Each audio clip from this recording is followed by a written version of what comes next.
Hi అండి, నమస్తే. Welcome back to our channel. ఈరోజు మన వీడియోలో టాపిక్ వచ్చేసరికి క్యాలెండర్ టాపిక్పై ఎక్కువగా కాంపిటేటివ్ ఎగ్జామ్స్లో ఏ టైప్ ఆఫ్ క్వశ్చన్స్ అడుగుతారో ఈరోజు మన వీడియోలో అయితే చూసేద్దాం. క్యాలెండర్ అంటే ఏంటో చూసి వాటిపై ఎక్కువగా అడిగే టాపిక్స్పై క్వశ్చన్స్ అయితే చూసేద్దాం. స్కిప్ చేయకుండా వీడియో ఫుల్గా చూడండి అండ్ మర్చిపోకుండా ఒక చిన్న లైక్ చేయండి. మీరు ఇచ్చే ఒక చిన్న లైక్ వల్ల ఇన్ఫర్మేషన్ ఇంకొంతమందికి హెల్ప్ అవుతుంది, అలాగే నాకు కూడా కొంచెం సపోర్ట్గా ఉంటుంది. అండ్ కొత్తగా ఛానల్ చూసినట్లయితే సబ్స్క్రైబ్ చేసుకోండి. ఇలాంటి మంచి మంచి ఇన్ఫర్మేషన్స్ వీడియోస్ అన్నీ కూడా మీతో షేర్ చేస్తాను. ఇంకా లేట్ చేయకుండా క్యాలెండర్ పై కాంపిటేటివ్ ఎగ్జామ్స్ అంటే మనకి ఆర్ఆర్బీ, ఎస్ఎస్సి, బ్యాంకింగ్, ఇలా గ్రూప్స్, ఇలా ప్రతి ఒక్క దాంట్లో మనకి క్యాలెండర్ పై క్వశ్చన్స్ అయితే ఉంటాయి. ఎక్కువగా ఏ టాపిక్ పై క్వశ్చన్స్ అడుగుతారో సో వాటికి ఈజీగా ఎలా సాల్వ్ చేయాలో చూసేద్దాం. So first of all calendar అంటే డేస్, మంత్స్, ఇయర్స్ క్యాలిక్యులేషన్ చేయడం ఉంటుంది. అలాగే మనకి లీప్ ఇయరా అండ్ నాన్ లీప్ ఇయరా అని తెలుసుకోవడం. లీప్ ఇయర్ అంటే మనకి 365 డేస్, నార్మల్ ఇయర్లో మనకి 365 డేస్ ఉంటాయి. ఈ 365 డేస్లో మొత్తం కూడా మనకి 52 వీక్స్ అలా ఉంటాయి. చూడండి, 365 డేస్లో ఇయర్కి వచ్చేసి ఇదేంటి, మనకి నార్మల్ ఇయర్ అంటే నాన్ లీప్ ఇయర్లో మనకి 365 డేస్ ఉంటాయి. ఎన్ని వారాలు ఉంటాయో చూసుకోవడానికి బై 7తో డివైడ్ చేసుకోవాలి. సో చూడండి, 5 times 35, 4, 2 times 14, 1. చూడండి, 52 వీక్స్ ఉండి 1 సపరేట్గా మిగిలిపోతుంది, 1 డే అనేది. అదే మనకి ఆడ్ డే అనమాట. సో నెక్స్ట్ లీప్ ఇయర్ అంటే ఏంటో ఎలా చెక్ చేసుకోవాలంటే మనకి ఇయర్కి వచ్చేసరికి 366 డేస్ ఉంటాయి. ఎందుకంటే ఫిబ్రవరిలో 29 డేస్ ఉంటాయి. నార్మల్ ఇయర్లో ఫిబ్రవరిలో 28 డేస్ ఉంటాయి. లీప్ ఇయర్కి వచ్చేసరికి ఫిబ్రవరి మంత్లో 29 డేస్ ఉంటాయి అనమాట. అందుకు మనకి ఇయర్కి వచ్చేసరికి 366 డేస్ ఉంటాయి. సో ఎన్ని వారాలు ఉన్నాయి, ఎన్ని ఆడ్ డేస్ ఉన్నాయో చెక్ చేసుకోవడం కోసం 7తో డివైడ్ చేసుకుంటే 5 times 35, 16, 2 times 14, 2. సో ఇక్కడ ఎన్ని ఆడ్ డేస్ ఉంటున్నాయి, మనకి 2 ఆడ్ డేస్ ఉంటున్నాయి. అదే నార్మల్ ఇయర్లో, నాన్ లీప్ ఇయర్లో 1 ఆడ్ డే మాత్రమే ఉంటుంది. అదే లీప్ ఇయర్లో 2 ఆడ్ డేస్ ఉంటున్నాయి. అంటే వీక్స్గా 52 వీక్స్ కంప్లీట్ అయిపోయి మనకి 2 డేస్ అనేది సపరేట్గా మిగిలిపోతుంది కదా. ఆ 2 డేస్ని మనం ఆడ్ డేస్గా అనుకుంటాం. So leap year, non leap year and leap ఇయర్కి డిఫరెన్స్ అయితే ఇదన్నమాట. కూడా క్వశ్చన్స్ అడుగుతారా, అవి చాలా సింపుల్. చూడండి, ఇయర్ వచ్చేసరికి ఇది 2024 అనుకుందాం. ఈ 2024 అనేది లీప్ ఇయరా అండ్ నాన్ లీప్ ఇయర్ అని అడిగితే సో చాలా చాలా సింపుల్. లాస్ట్ 2 డిజిట్స్ 4తో డివిజిబుల్ అవుతే, చూడండి 4తో డివిజిబుల్ అవుతాయి. ఎన్ టైమ్స్ మనకి 6 4s are 24, 0 వచ్చింది కదా, అంటే 4తో డివిజిబుల్ అయింది. ఇది ఎగ్జాక్ట్గా మనకి లీప్ ఇయర్ అనమాట. చూడండి, ఇది వచ్చేసరికి మనకి లీప్ ఇయర్ అనమాట. So leap year. నెక్స్ట్ ఇక్కడ 23 ఉందనుకోండి. 2023 అనేది లీప్ ఇయరా అండ్ నాన్ లీప్ ఇయర్ అని తెలుసుకోవడం కోసం లాస్ట్ 2 డిజిట్స్ అనేది 4తో డివిజిబుల్ చేసుకోవాలి. ఎందుకంటే మనకి 4 డివిజిబిలిటీ రూల్ ఏంటి, లాస్ట్ 2 డిజిట్ 4తో డివిజిబుల్ అవుతే ఆ నెంబర్ మొత్తం కూడా 4తో డివిజిబుల్ అవుతుందని కదా. సో అందుకే లాస్ట్ 2 డిజిట్స్ 4తో డివిజిబుల్ చేసుకుంటే సరిపోతుంది. ఎందుకంటే ఎవ్రీ 4 ఇయర్స్కి మనకి leap year and non leap year change అవుతుంది కాబట్టి 4తో డివిజిబుల్ చేసుకోవాలి. సో 23ని 4తో డివిజిబుల్ చేసుకుంటే అంత వస్తుంది. చూడండి, 5 times 23. సో రిమైండర్ ఎంత వచ్చింది, మనకి 3 వచ్చింది. ఎగ్జాక్ట్గా మనకి రిమైండర్ 0 వస్తే లీప్ ఇయర్, 3 వచ్చింది కాబట్టి ఇది వచ్చేసరికి నాన్ లీప్ ఇయర్ అనమాట.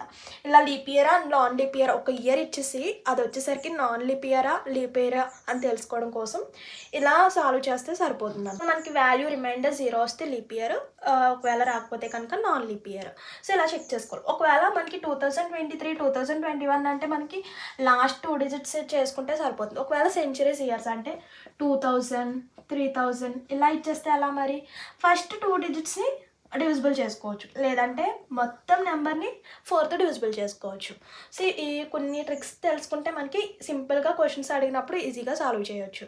అంటే leap year and non leap year questions అడిగినప్పుడు ఇలా సాల్వ్ చేస్తే సరిపోతుంది. సో ఇప్పుడు ఇక్కడ ఇచ్చిన క్వశ్చన్స్ అయితే చూద్దాం. ఇవన్నీ కూడా మనకి కాంపిటేటివ్ ఎగ్జామ్స్లో అడిగిన క్వశ్చన్స్ అనమాట. సో చూద్దాం, ఫస్ట్ క్వశ్చన్ చూద్దాం. Today is Monday, after 84 days it will be. అంటే ఈరోజు మండే అయితే మళ్ళీ 84 రోజుల తర్వాత ఏ డే వస్తుంది అని అడుగుతున్నారు. క్వశ్చన్ అర్థమైంది కదా.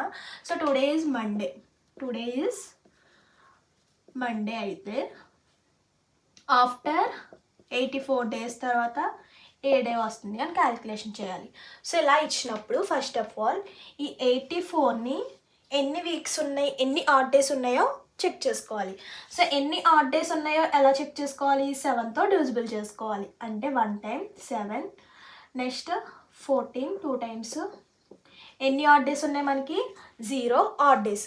ఆ 0 ఆడ్ డేస్ని ఇచ్చిన డేకి ప్లస్ చేసుకోవాలి. +0 చేస్తే మళ్ళీ మండే వస్తుంది. ఒకవేళ ఇక్కడ రిమైండర్ 1 వస్తే ఇక +1 చేసుకోవాలి.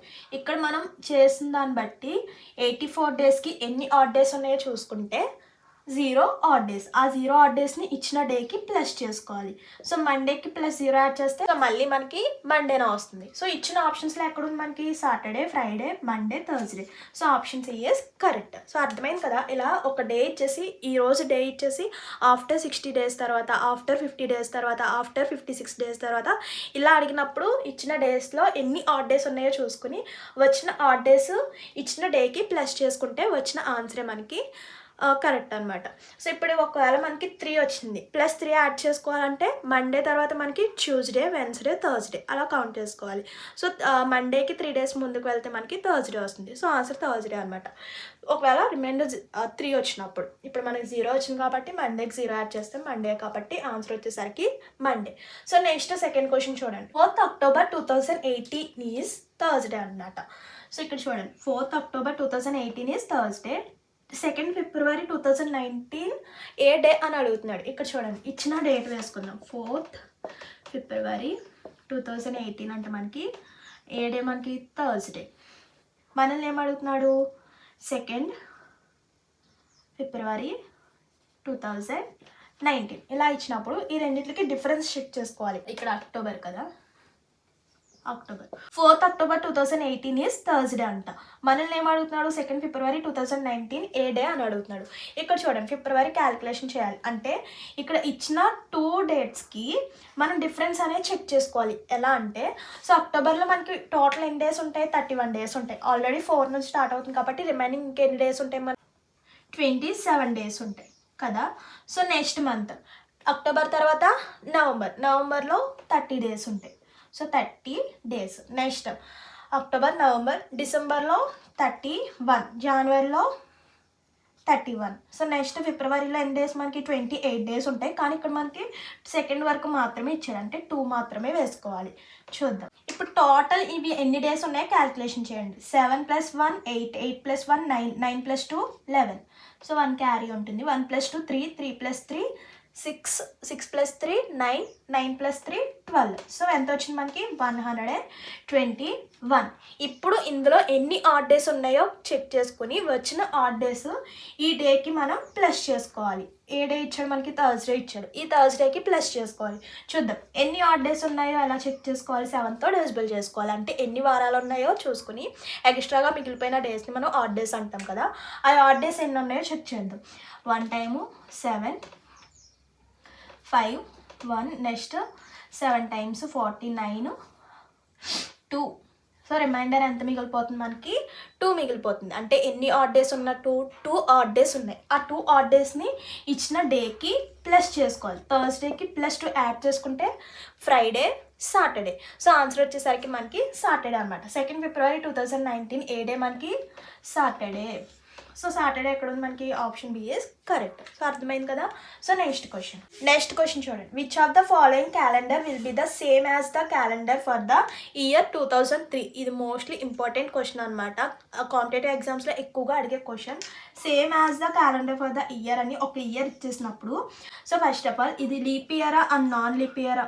ఫస్ట్ ఆఫ్ ఆల్ ఇది మనం 4తో డివిజిబుల్ చేసుకోవాలన్నమాట. చూడండి, సో మనకి నార్మల్గా 2024 అని 2026 అని ఇస్తే లాస్ట్ 2 డిజిట్స్ 4తో డివిజిబుల్ చేసుకుంటే సరిపోతుంది.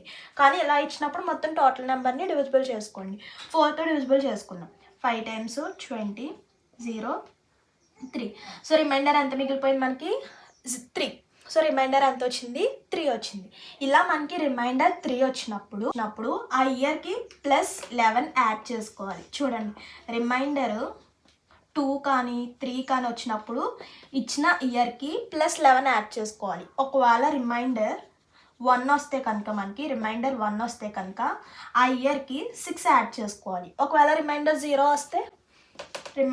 వస్తే ఆ ఇయర్కి 28 యాడ్ చేసుకోవాలి. గుర్తుంది కదా. సో రిమైండర్ 2, 3 వస్తే 11 యాడ్ చేసుకోవాలి ఇచ్చిన ఇయర్కి. ఒకవేళ రిమైండర్ 1 వస్తే మనకి ఆ ఇయర్కి +6 యాడ్ చేసుకోవాలి. రిమైండర్ 0 వస్తే కనుక 28 యాడ్ చేసుకోవాలి. సేమ్ యాజ్ క్యాలెండర్ అని ఇచ్చినప్పుడు మాత్రమే ఈ ట్రిక్ యూజ్ చేయాలి. చూడండి, ఇప్పుడు రిమైండర్ మనకి ఎంత వచ్చింది? 3 వచ్చింది. 3 వస్తే రిమైండర్ 2 కానీ 3 కానీ వస్తే ఆ ఇయర్కి ఎంత యాడ్ చేయాలి? +11 యాడ్ చేయాలి. అంటే 2003కి +11 యాడ్ చేస్తే ఎంత వస్తుంది చూడండి. 4102 ఎంత వచ్చింది ఇయర్ మనకి? 2014. సో ఆన్సర్ వచ్చేసరికి 2014. Option C is correct. అర్థమైంది కదా. ఎప్పుడంటే సేమ్ యాజ్ అని ఇచ్చినప్పుడు ఈ ట్రిక్ని ఫాలో అయిపోండి. Next question, January 1st, 2007 was Monday. So ఇక్కడ ఒక డే ఇచ్చేసాడు. January 1st, 2007 అనేది మండే అంట. సో మనల్ని ఏం అడుగుతున్నాడు? January 1st, 2008ని ఏ డే వస్తుంది అని అడుగుతున్నారు. సో మనకి చూడండి, January 1st డేట్స్ రెండు కూడా ఒకటే, కానీ ఇయర్ మాత్రమే చేంజ్ అయింది. చూడండి, 2007లో మనకి January 1st మండే అనమాట. సో నెక్స్ట్ వచ్చే ఇయర్లో January 1st ఏ డే వస్తుంది చూడండి. ఇప్పుడు ఇయర్లో మండే. సో నెక్స్ట్ 2027లో February 21st అంటే మనకి ట్యూస్డే వస్తుంది. సో అంటే January 1st, 2007 మండే అయితే మళ్ళీ January 1st, 2008 అంటే 1 ఇయర్ మాత్రమే ప్లస్ అవుతుంది కాబట్టి నెక్స్ట్ ఇయర్ ఏమొస్తుంది మనకి? ట్యూస్డే వస్తుంది. సో నెక్స్ట్ ఒకవేళ మనకి ట్యూస్డే అంటే వెన్స్డే వస్తుంది, థర్స్డే అంటే ఫ్రైడే వస్తుంది. అంటే 1 డే ప్లస్ అవుతుంది అంతే నెక్స్ట్ ఇయర్కి. సేమ్ ఆ టైప్ ఆఫ్ క్వశ్చనే చూడండి. If it is was Tuesday on 28th February 2017. So చూడండి, 28th February 2017ని ట్యూస్డే అంట. సో మనల్ని ఏమడుగుతున్నారు? సేమ్ డేట్ ఇచ్చాడు, same date and same month ఇచ్చాడు, ఇయర్ మాత్రమే చేంజ్ అయింది. సో 2019 ఏమొస్తుంది? 2017ని ట్యూస్డే అయితే మళ్ళీ same date same month next year ఏమొస్తుంది? వెన్స్డే వస్తుంది. ఏమొస్తుంది? 2017 ట్యూస్డే అయితే same date same month next year ఏమొస్తుంది? వెన్స్డే వస్తుంది. కానీ మనల్ని ఏమడుగుతున్నారు? 2019 అడుగుతున్నారు. సో వెన్స్డే అయితే next year Thursday. Same date same మంత్లో ఏ డే వస్తుంది మనకి? థర్స్డే. ఇక్కడ ఇయర్స్ చేంజ్ అవుతున్నాయి అంతే. మంత్ డేట్ అంటే ఒకటే అయినప్పుడు, ఇయర్ మాత్రమే చేంజ్ అయినప్పుడు ఈ ట్రిక్ని యూజ్ చేయండి. అంటే ఈ ఇయర్లో మండే అయితే సేమ్ నెక్స్ట్ ఇయర్లో అదే డేట్ అదే మంత్లో మనకి నెక్స్ట్ ఇంకొక డే ప్లస్ అవుతుంది అంతే. ఈ ఇయర్లో మండే అయితే నెక్స్ట్ ఇయర్లో ట్యూస్డే వస్తుంది, ఈ ఇయర్లో ట్యూస్డే అయితే నెక్స్ట్ ఇయర్లో వెన్స్డే వస్తుంది. అలా 1 డే ప్లస్ అవుతుంది అంతే. సో ఇక్కడ మనకి 2019 అడిగారు కాబట్టి 2018 అంటే చూడండి, 2017 ట్యూస్డే అయితే 2018 ఏమవుతుంది? వెన్స్డే. నెక్స్ట్ 2019 ఏమవుతుంది? వెన్స్డే కాస్త థర్స్డే అవుతుంది, +1 యాడ్ అవుతుంది. సో ఆన్సర్ వచ్చేసరికి ఇప్పుడు 28th February 2019 is Thursday. So answer ఎక్కడ ఉంది మనకి? Thursday. Option B is correct. Next question, 12th September 2002 is Thursday అయితే 15th November 2022 ఈజ్ డే అడుగుతున్నాడు. ఇక్కడ చూడండి, సేమ్ ఇయర్స్, ఓన్లీ మంత్స్ మాత్రమే చేంజ్ అయినాయి. అప్పుడు ఏం చేసాం? మంత్స్ చేంజ్ అయినప్పుడు మనం డిఫరెన్స్ అనేది చెక్ చేసుకున్నాం. అంటే 12th September నుంచి 15th Novemberలో ఉన్న మధ్యలో ఉన్న డేస్ని తీసుకోవాలి. చూడండి,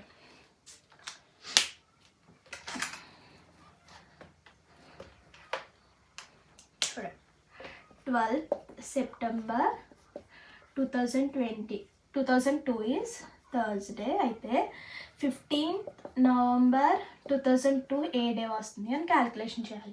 ఏ డే వస్తుంది అనేది మనం చెక్ చేయాలి. చూద్దాం, చెప్పాను కదా 2 monthsలో డిఫరెన్స్ చెక్ చేసుకోవాలి. సో 12th సెప్టెంబర్లో మనకి ఎన్ని డేస్ ఉంటాయి? మొత్తం కూడా మనకి 30 డేస్ ఉంటాయి. ఆ 30 డేస్లో ఆల్రెడీ 12th కాడి నుంచి ఇచ్చారంటే 12th తర్వాత నుంచి కౌంట్ చేసుకోవాలి కదా. సో 12th తర్వాత ఇంకెన్ని డేస్ ఉంటాయి? సెప్టెంబర్లో మనకి 18 డేస్ ఉంటాయి. సో నెక్స్ట్ అక్టోబర్లో మనకి 31 డేస్. నవంబర్లో ఓన్లీ 15 వరకు మాత్రమే ఇచ్చారు కాబట్టి 15 డేస్. ఇప్పుడు ఇవన్నిటిని క్యాలిక్యులేషన్ చేసుకోవాలి. 9, 8 + 1 9, 9 + 5 14, 1 క్యారీ ఉంటుంది, 1 + 1 2, 2 + 3 5, 5 + 1 64 వచ్చింది. 64లో ఎన్ని ఆడ్ డేస్ ఉన్నాయో చూసుకోవాలి. 9 7s 63, 1 ఆడ్ డే. ఆ వచ్చిన 1 ఆడ్ డేని ఇచ్చిన డేకి ప్లస్ చేసుకోవాలి కదా. థర్స్డే +1 అంటే మనకి ఎంత వస్తుంది? Friday. So 15th November 2002 is Friday. So option ఎక్కడ ఉంది మనకి? Friday. Option D is correct. So అర్థమైంది కదా.